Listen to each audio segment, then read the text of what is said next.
Welcome, everyone. It's Dr. Anna Cabeca. I am the girlfriend doctor, and it is my mission and my passion to help women live better lives before, during, and after menopause. So welcome to the Girlfriend Doctor podcast, an intimate place for intimate conversation. And hey, I'm here for you. You can ask or tell me anything. No shame, no guilt, no apologies. We pull back the curtain on all things related to sexual health, libido, PMS, menopause, women's health. I mean, you name it, we talk about it. Our goal is to shine a light on your overall wellness, mind, body, and spirit. So let's get started. Today, if you're watching this, you may notice that I am in a little different place than I usually am. I am in a barn outside of Dallas, Texas, while my daughter is doing her rodeo training, and it has been nonstop lately. So accommodating my schedule a little bit in this crazy time period that we're in to make sure that I'm balancing home life, work life, and everything else. So thanks for joining me here.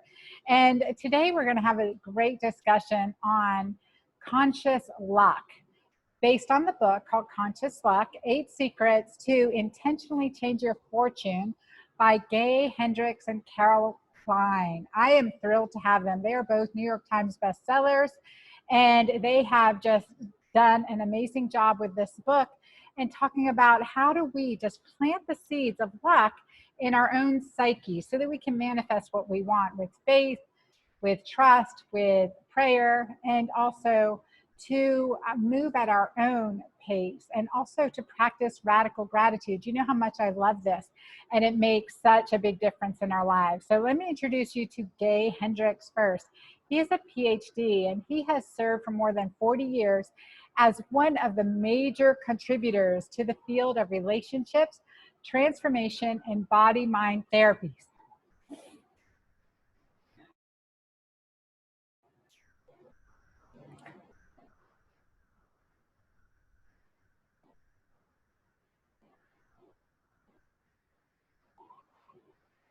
He is a New York Times bestselling author, and his books include Conscious Loving and The Big Leap.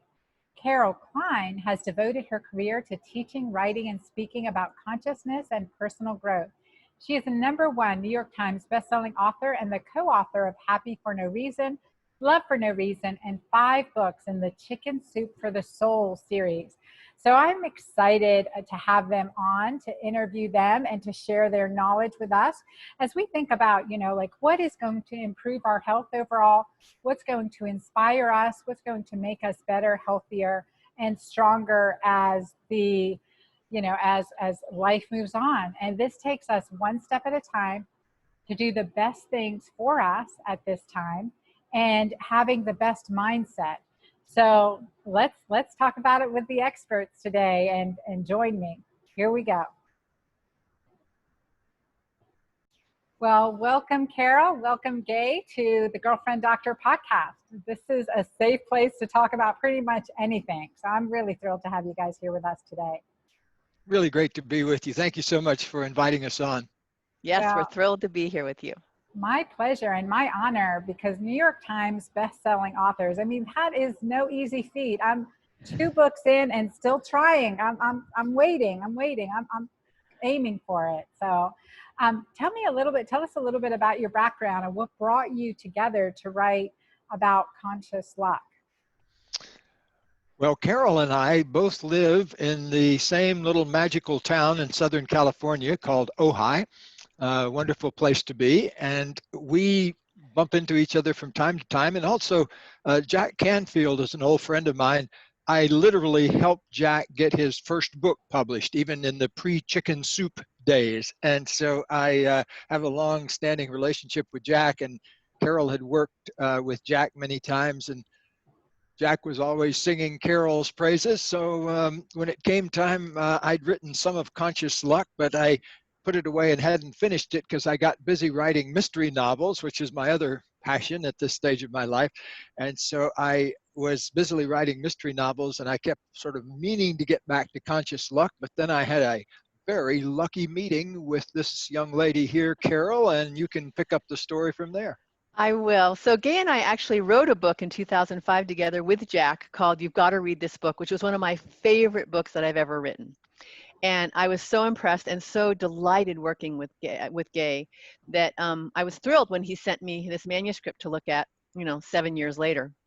And I told him I thought it needed more work. It was it had fantastic bone structure, but it needed, editing, da da da. And he said, yeah, I'm going to do my mystery novel. So every time I saw Gay, I would say, Gay, that book, Conscious Luck, it's haunting me. I had the icon of the Microsoft Word document up on my computer screen. So I saw it all the time. And I'd say, that book really, it just landed in me in a certain way that just would not let me forget it.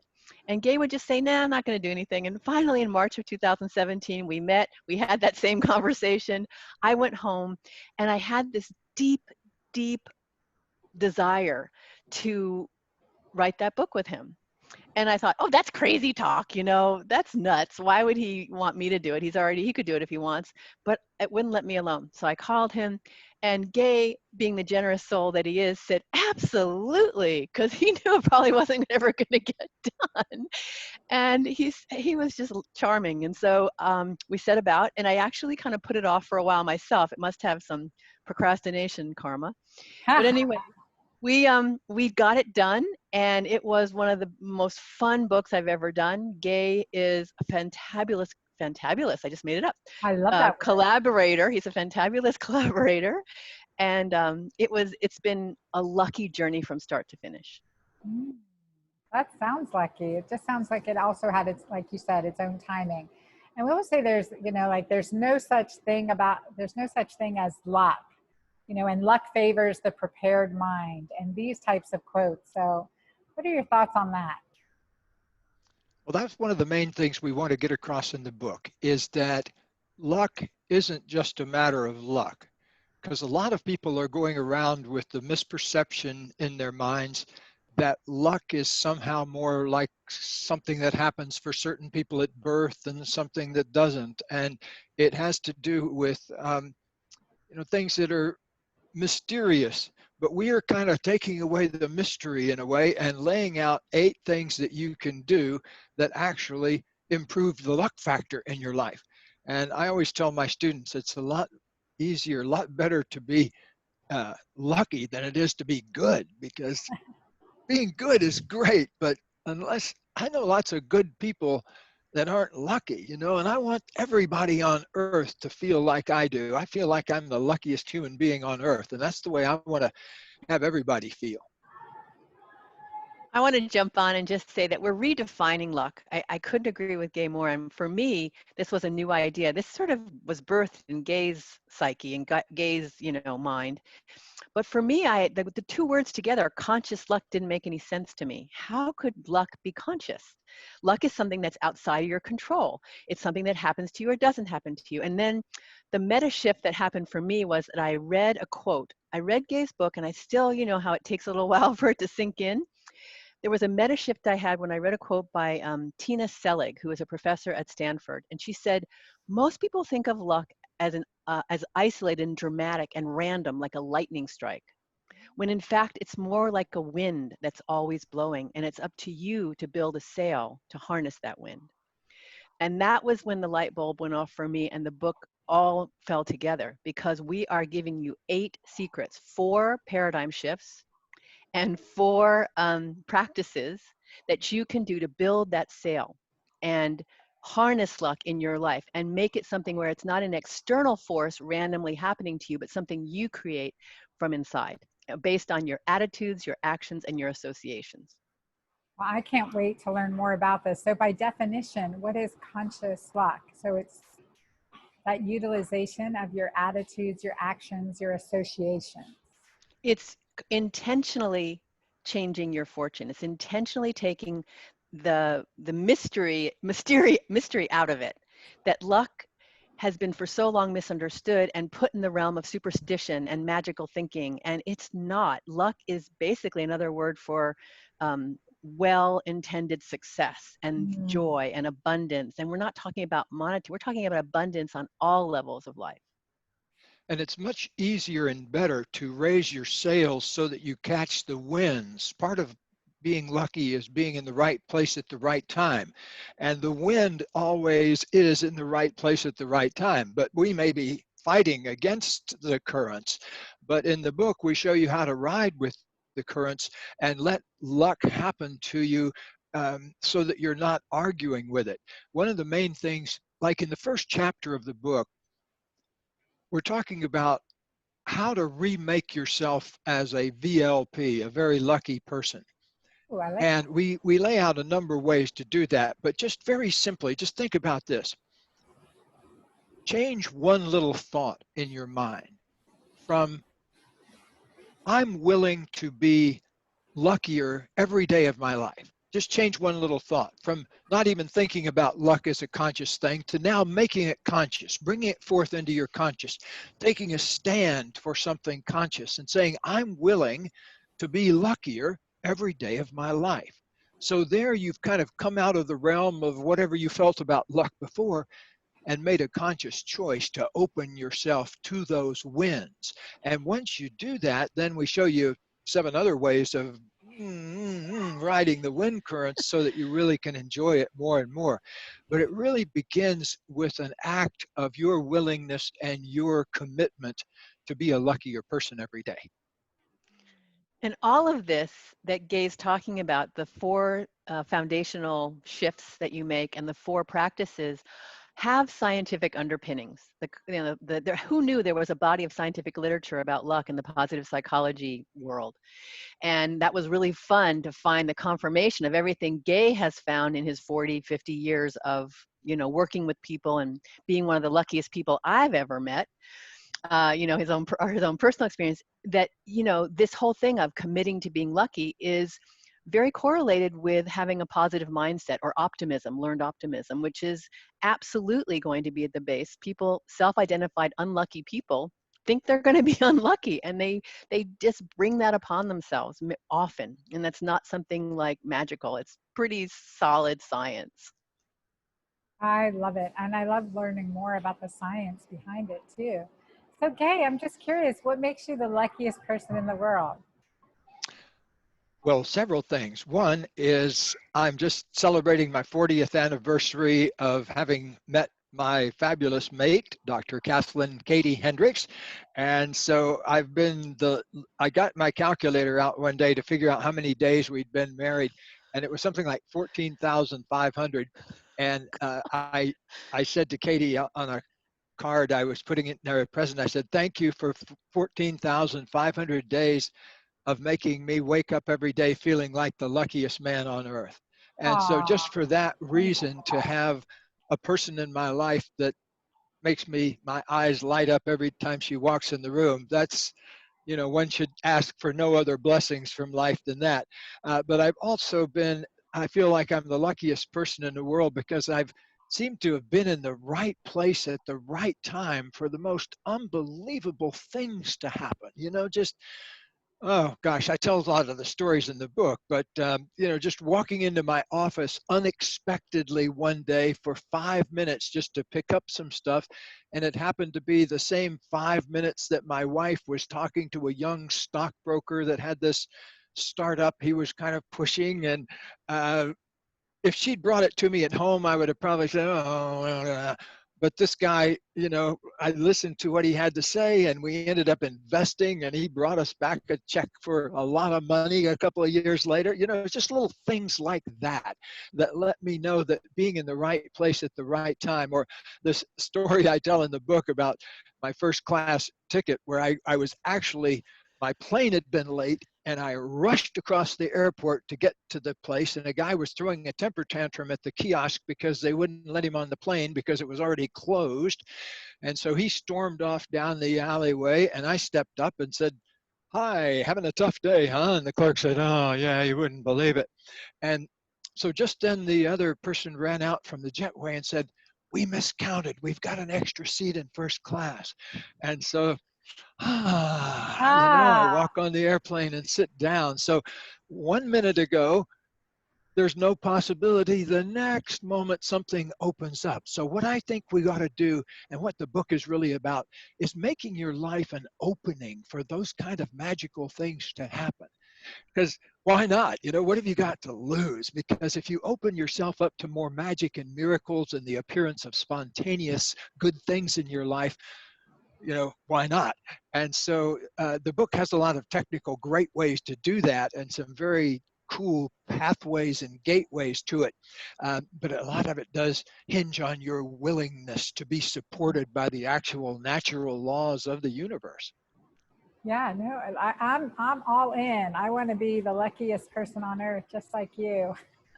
But Good. I think Well, this, may you be. yeah, I also know, like from my medical practice, especially during my residency at Emory University, I was very like upbeat, positive. The world had this silver lining. And my mom would say, you look at life through rose-colored glasses. And it was that opportunities arise, that, all odds were against me, right? From, one thing after the other. But I also say in residency, I had this white cloud around me. I had other residents that had a black cloud. It seems like, a lot of trauma followed them. But for me, it was the white cloud, the right place at the right time. Until in my life, and my audience knows my story that are listening, when my son had his accident, when we lost him, it was then spiraling into a continuous dark depth of dark cloud. Instead of my white cloud, I had a black cloud, and I was fear ridden, as very understandable for sure, but it's been a journey to pull out of that. And I recognize that it's at a vibrational level that we have to maintain.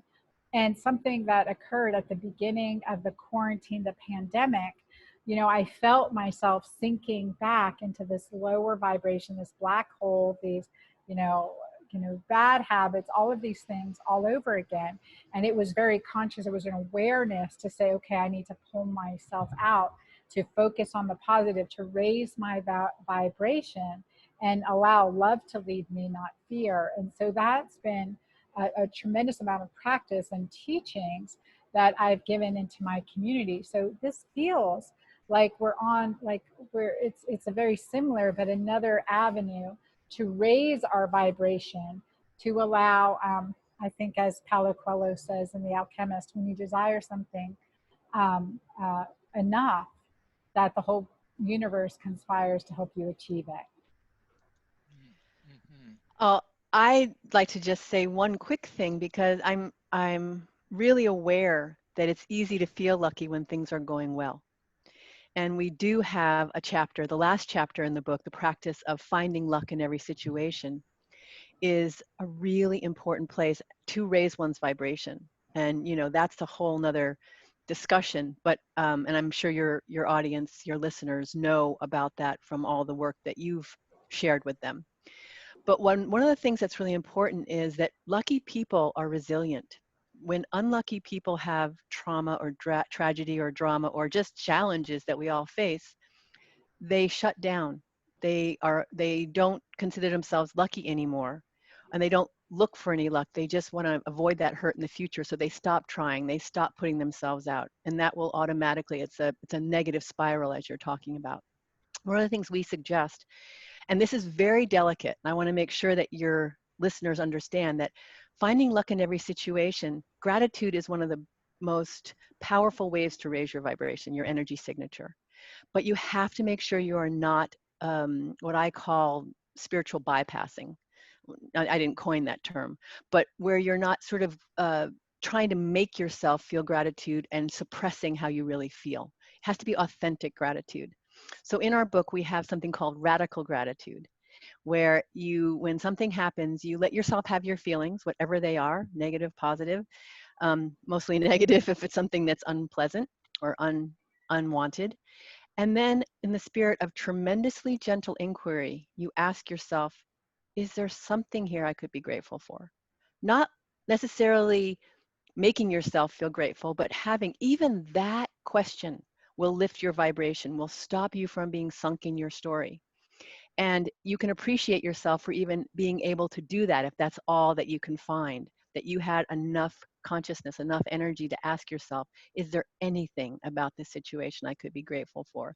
And enough practice in that, you'll find that in fact, it will lift your energy. And it's one of the ways to, because feeling lucky is more important than being lucky. And that sounds funny, but people who feel lucky, it doesn't matter what happens to them, they feel lucky.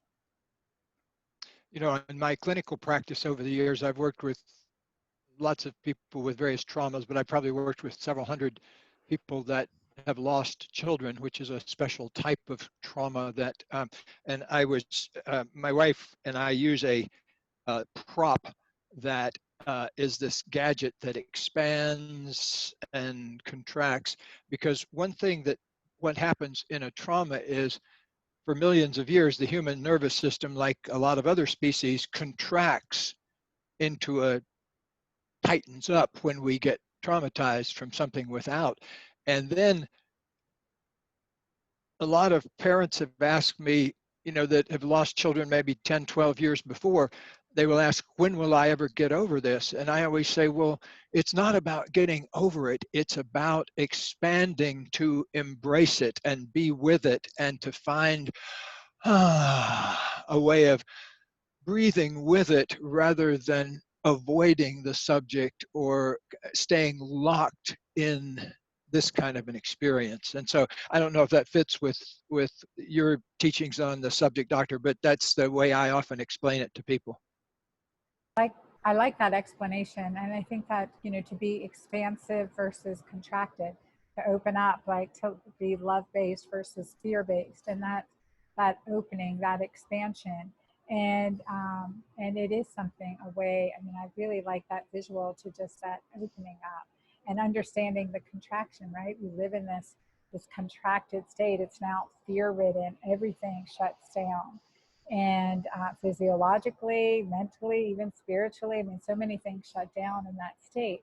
So it's that concept of, okay, how are we opening this up? And as you started, this willingness to be lucky, right?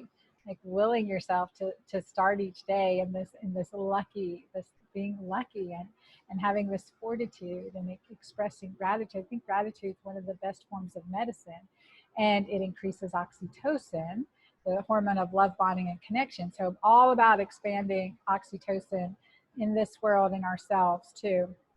I think what's really interesting is in this concept of what am I grateful for even in this situation is really powerful. And for some people that can't get there, and this is something I've used in some of my practice, I sometimes say, if that was your 6-year-old self, or that's your 6-year-old daughter, your friend's daughter, and what would you say to her in this situation? Because sometimes it's really hard because we feel like there is nothing good in our life. So if we go outside ourselves to say, well, if this was this person you're coaching that's looking up to you, what would you say to that soul, that young, innocent soul, to be able to look for something that you're grateful for? Do you feel that's helpful? Yes, I also talk a lot about how to love yourself in difficult situations, because oftentimes when some trauma happens, it comes along with a thought about yourself that I'm not worthwhile, or I'm not lovable, or I don't belong here, or I'm not worthy of a good life on Oh, I earth. can add, I'm a bad mom, I'm a bad wife. Yeah, I got it. All of those kinds of things. And they are all part of that contraction I was just showing you, because those are the thoughts of contraction. And at some point, we need to let enough breath in to begin to expand again. And often it begins with loving ourselves for feeling unlovable. And it sounds like a paradoxical thing to do, but love, the reason love is so powerful as a healer is it's one thing that can contain its opposite.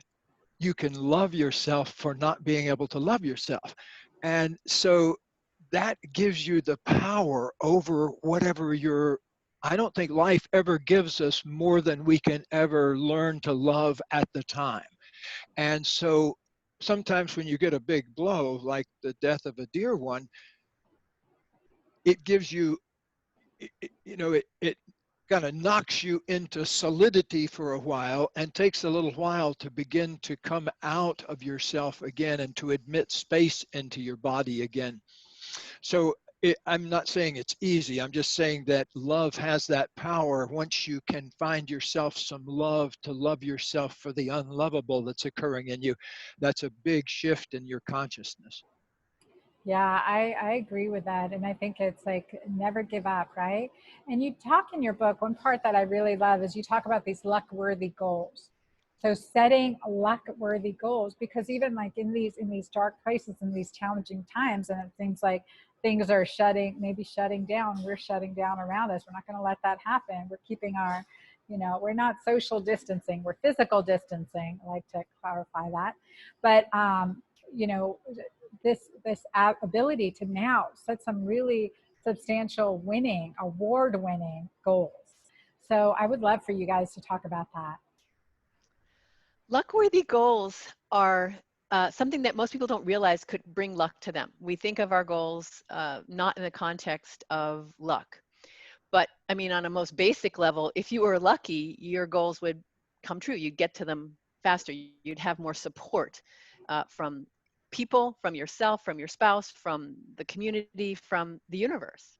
And that's what our luck-worthy goals are about. When you give luck a reason to visit, when you have luck-worthy goals, luck chases you. And so that whole concept of, wow, so what makes a luck-worthy goal? So you have goals, whatever they are. You need to ask yourself 3 questions. We call it the conscious luck sniff test for your goals. Are your goals meaningful to you? Do they bring a sense of purpose in you? Are they aligned with why you think you're here on the planet? Second, do they light you up? Do they bring you closer to doing what you love to do most? And third, this is to turbocharge your luck-worthy goal. Does it help other people, or at least harm no one? Is your goal something that has benefit, has some altruistic quality? And if your goal has those 3 attributes, luck will chase you down. It's like a neon sign for your goals and yourself to have luck come and help you out. I think from working with people over the years, I've found that human beings have enough juice in us to accomplish at least 5 big things in our lives. And like if you want to go to medical school and get your degree in medicine and do your residency, that's one big thing. Okay. And if you're doing that, you probably are going to, if you want to go to school and get a PhD in anthropology, that's a very different thing. You may have to do some picking and choosing there. Another big thing is if you want to have a really successful relationship in your life where you have a mate or have a family, that's a big thing. And so I think all of us have enough power in us to generate at least 5 big things in our life. So what Carol and I are recommending in the book is that you really choose carefully so that you've got your heart and your mind aligned. Because if you've got those 2 things in alignment, you're really unstoppable. I always tell people that the biggest journey they will ever make is the 12-inch journey from here down to here, because once you get this and this lined up, then that makes you an extraordinarily rare and positive force in the universe. In 1977, I had a turning point that year that's affected me every day of my life since then. I sat down and actually thought about consciously, what's the purpose of my life? What am I doing here? What do I really want to do? And it took me about an hour, but I refined it down to one sentence, basically, that occurs still in my book, The Big Leap, and other things I've written. And that is that every day I expand in love, creativity, and abundance as I inspire other people to do the same. And in our trainings, we recommend that people develop what we call a 1 out breath life purpose, something that you could say in 1 breath. So you take a breath. I expand every day in love, creativity, and abundance as I inspire others to do the same. 1 out breath. That's got my whole life in it. And the reason that's so important is because in going through life, you're offered just tons of choice points every moment. And if you have a simple guidance system of knowing what your big purposes are for your life, it makes you steer through things so much easier. I always say too that your power in life grows not only from what you say yes to, but also from what you say no to. I've had billionaire businessman tell me that the best deals he ever made were the deals he didn't make. You know, the things he said no to that later on turned into be disasters for everybody else, and the things he said no to that really saved his life. And so I think that we need to have a guidance system as we go through life. The guidance system we lay out in Conscious Luck is a very natural one that fits well with how the universe actually works, because if you watch birds, they fly across the sky following an invisible pattern of some sort. And we get to conscious places in ways where we're supported by very unconscious forces. So we want to do everything possible to maximize our connection with those forces. Yeah, no, I couldn't agree more. Can you say your out breath saying again? I expand every day in love, creativity, and abundance as I inspire others to do the same. Beautiful. I highly recommend having a life purpose that has something for others in it, something that your life is about other than just optimizing your own personal experience. I've had the great gift. I saw my first client in 1968 and had my last therapeutic conversation on Zoom yesterday. And so I don't know how many years that is. My math is failing me It's a here. It's lot. 50, A probably lot. 50, 52. Yeah. 52. Okay. In those 52 years, I think at last count, I'd worked with about 20,000 people. And here's something that I was told in my first training with my first therapeutic mentor. He says, the first thing you guys, or half of us were women, but the first thing you guys have to know is that there's no such thing as a human being, no such thing as a grown-up human being. What? You know, and once you understand that down inside we all have these little people that are still hungry for recognition, that are still hungry for love, that are hungry for connection, and that's what really drives us in life, you come to understand that really the life's choice points are best guided by how much you're open to being loved and being more creative and being more abundant in every one of those choices. And so I recommend that you also build in this possibility that your life could be about affecting others in a really powerful, positive way. Oh, I completely agree. And there's that balance there, right? Because some people will just do for others and not do for themselves because there's that lack of self-love. So how do we shift that? Well, first, you got to learn to love your inner martyr, because many of us come equipped with a martyr persona, you know, that we've learned from somewhere else in the past usually. We usually don't make these things up ourselves, but when people tell me about their Jewish mothers, they sound exactly like my Southern Methodist mother. And so I still have that voice in my head. And so I think that we all kind of are up against whatever our programming is. And I talk a lot about what I call the upper limit problem, where you get to a certain level of success with love and abundance and creativity, and then usually create something that kind of knocks you back down. So life is often a kind of a two-step forward, one-step back proposition, where we're always kind of coming up against our upper limit beliefs, our negative beliefs about how much is possible. And so I think we need to build that into life and understand the upper limit problem so that you can see it happening and move beyond it all the time, because your life is really defined probably after midlife and beyond, particularly after 40 and beyond, by how much you're open to being reborn in every moment, to dropping your old limiting beliefs and being, you know, we say here that every breath you take after 40 is a choice between creativity or stagnation. Creativity or stagnation. And so may we all learn to take those big opening breaths that propel us more into creativity and conscious luck all the time as we mature. Carol, what are your thoughts on this? Well, Gay and I have had long conversations about, you know, um, I would just mirror what he said a lot. But for me, you know, I know that for me, I grew up with a kind of Jewish upbringing that's called tikkun olam, which means to fix the planet, fix the brokenness of the world.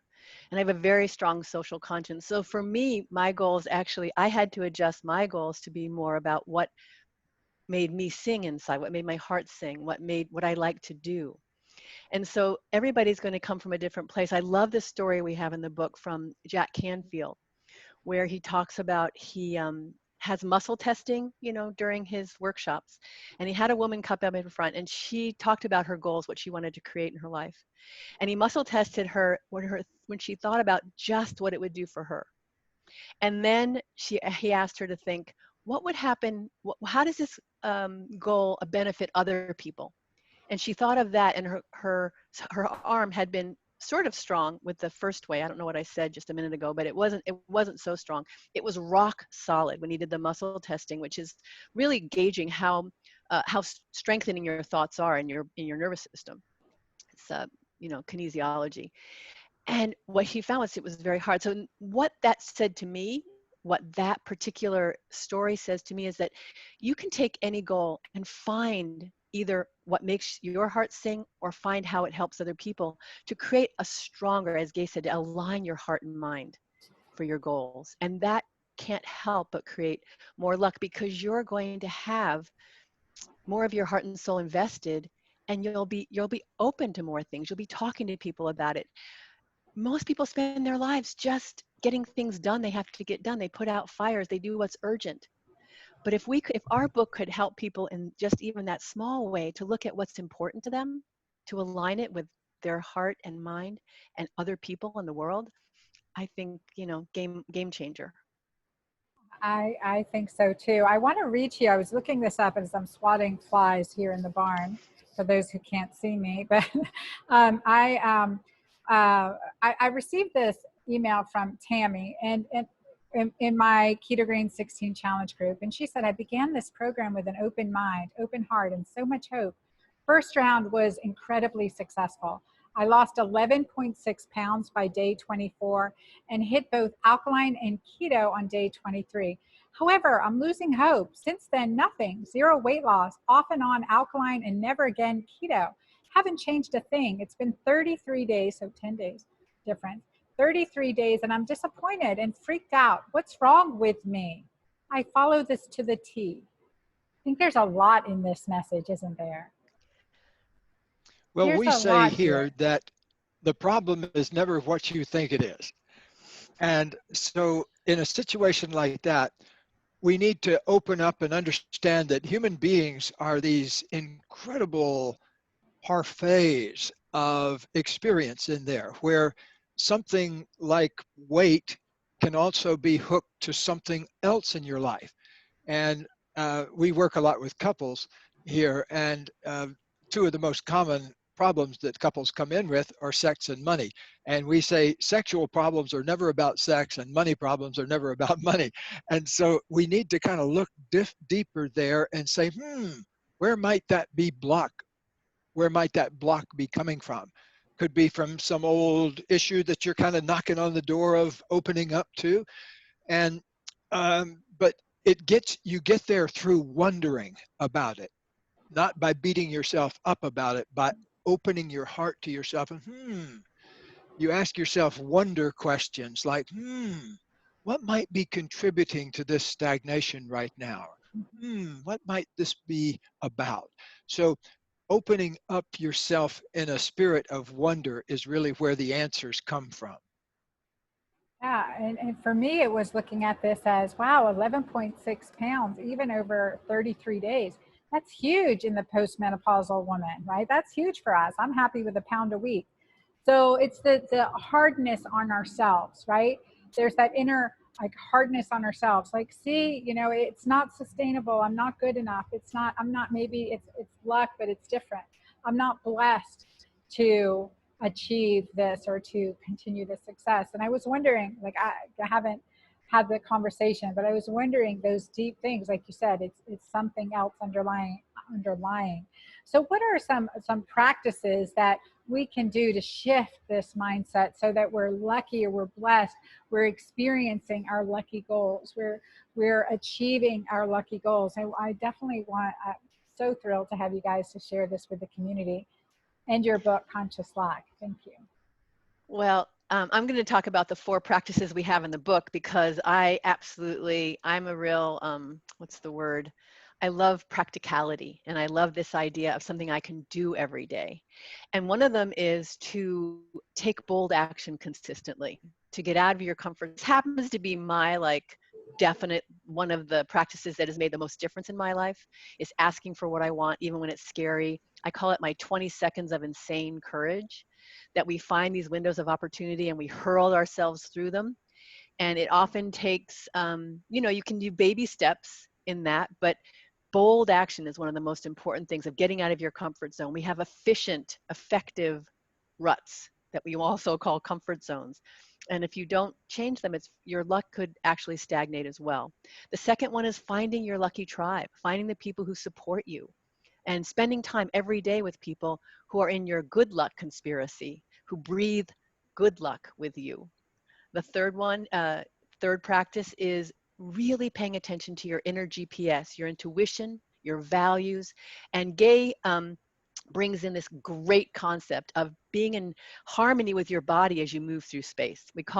Gay calls it the essence pace, that you move at your essence pace. It can be fast or slow, but it's the pace you move through space where you have a sincere smile on your face.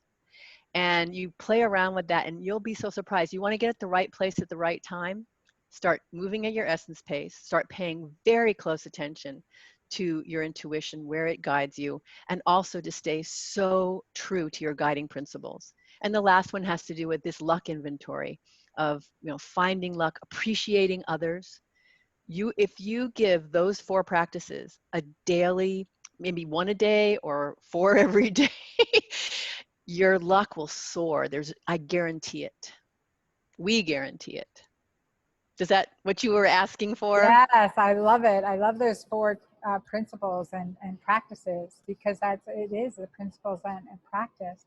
So we're just opening up our energy and our vibration, and also it's filtering the thoughts that come to us, to shift them to this lucky consciousness. I like that. All right. Well, I am just thrilled. I know you guys have so much in this book, Conscious Luck, and I would love to know any last words of inspiration, motivation that you can give our audience, and then also where they can get your book. Yes, well, go to consciousluck.com, because if you buy it there, you can buy it there through the various booksellers. But if you buy it there and leave your receipt there, you can also get all these cool bonuses that go along with the book, like a couple of guided meditations that are audio meditations, that 3-minute meditations you use at the beginning and the end of the day. And so if you go to consciousluck.com, that's the best place because of all the different bonuses. But it's available everywhere. And if you're going to just compress one thing to take away from this, it's the idea that luck is like a wind that's blowing all the time, and conscious luck is about finding your way of being with that so things come to you effortlessly. My takeaway would be, yes, you are a lucky person. No matter what your story is, no matter where you fall on the luck spectrum in your own mind, you have the capacity to be lucky, to create more luck in your life by your actions, attitudes, and associations. And that loving yourself. And I think I also want to make sure people go to our Facebook page. If they, we have a Conscious Luck page and a Conscious Luck global community where, even if we're all stuck at home right now, I don't know when you're going to be listening to this, but we're all stuck at home still. And you can have your lucky conspiracy, your lucky tribe around you, even virtually. And to keep supporting that mindset, supporting that feeling in you that all things are possible. I love that. I love that. Thank you so much. Thanks for sharing your time and wisdom with us. There's so much here. And I think just, again, that openness, that willingness, and that gratitude for ourselves and inspiration that we can be to other people, how we can assist other people, essential to a quality of life that we can really, be joyful over and be proud of too. So I do one more question. I wanted to ask you guys this at the beginning, and then I totally forgot. So this is a completely selfish question. I like to every once in a while ask a selfish question from my amazing experts. And this is it here with, as a mom of a daughter, I have 4 daughters. My youngest is 12, and it's why I'm here in rodeo country in Texas, horse country. And her goal is to be, at the top in rodeo, in barrel racing and racing horses. So there's a tremendous amount of fear as a mama that comes with that desire for her. Not to imagine, there's an expense associated, but there's a tremendous amount of fear because that's turn and burn, right? That's one of the most dangerous sports, I think, that's out there, rodeo for sure. And so in giving her too, like she's already like setting her goals, but helping our children have their conscious like goals, like these youth that are like in this time of transition, and like how do you support them or how do you guide them into these conscious like goals, like #1 in the nation for barrel racing? That's such a beautiful thing, though. I love how much passion you have for helping your daughter, because it's such a rare, wonderful thing to dedicate yourself so much to providing opportunity like that for someone. And so take a moment to celebrate yourself for having a daughter like that. Wow, Yeah. just that one thing alone would make you wake up feeling like the luckiest human being on earth. And to support her also for having this kind of goal. Like I remember my daughter was glued to her horse from the time she was 10 years old till the time she was about 14.